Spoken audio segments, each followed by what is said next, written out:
I kind of buried the lead here. I think the most interesting story of the week was this Steve Jobs email from 2010, a year before his death. And we got it because of the Samsung lawsuit.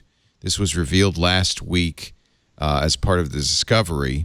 And this is Apple's, suit against Samsung over smartphone patents.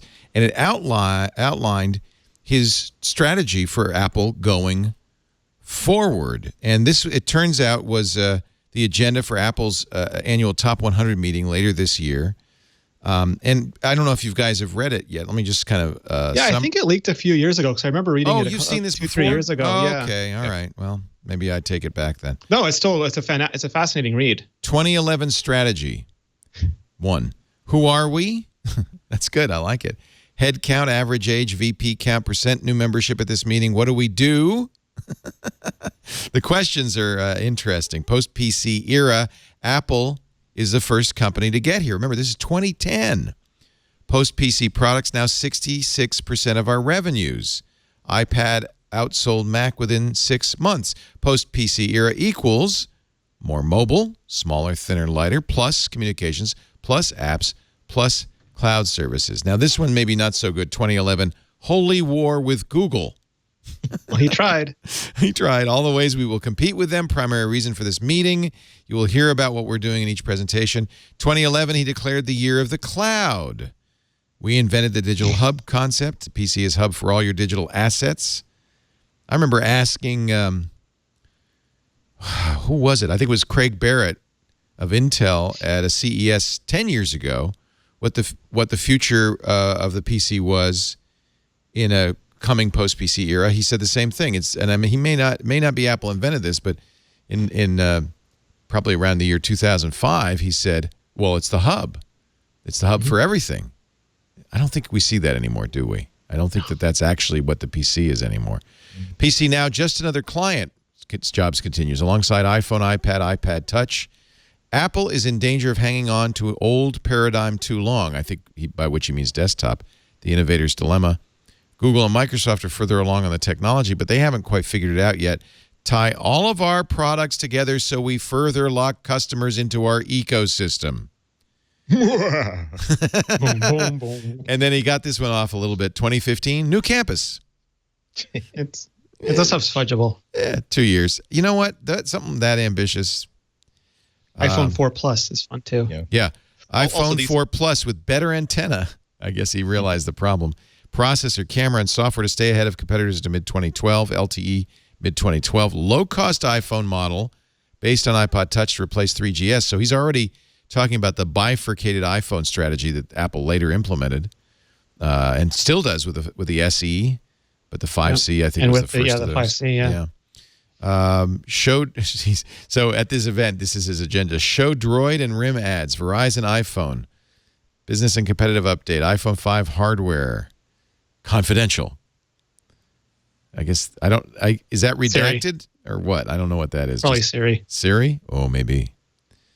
And then talking about the iPad, ship iPad 2 with amazing hardware and software before our competitors even catch up with our current model. And they did. I mean, the iPad 2 came out and then the HP touchpad, and Right. it was Garbage. not pretty. Garbage. iOS strategy, catch up to Android where we are behind. And they did. Notifications, check. Tethering, check. Oh, there's Siri. Speech, check. And leapfrog them, Siri, ...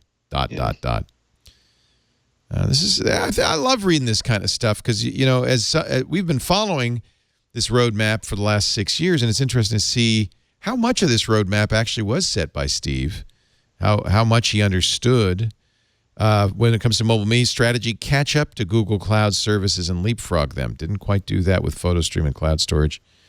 Deeply integrates Google Cloud services. Way ahead of Apple, Google apparently, in cloud services for contacts, calendars, mail. I would argue still are. Make Apple ecosystem even more sticky. What was Telluride? Was that a hardware or software? I think that's one of the iOSs, but I'm not positive. Okay. They're all named after ski resorts. Right. But this does help out anybody who's about to say, oh, well, Apple doesn't care about this, or No, Apple they're thinking about all this. on this. Exactly. Even if they don't necessarily translate everything they're thinking about into a working product or talk about things, I do think that this is an era in which, even if it's against their will, they have to talk a little bit more about their plans and why they make certain decisions. I think that we're seeing a lot, like there was a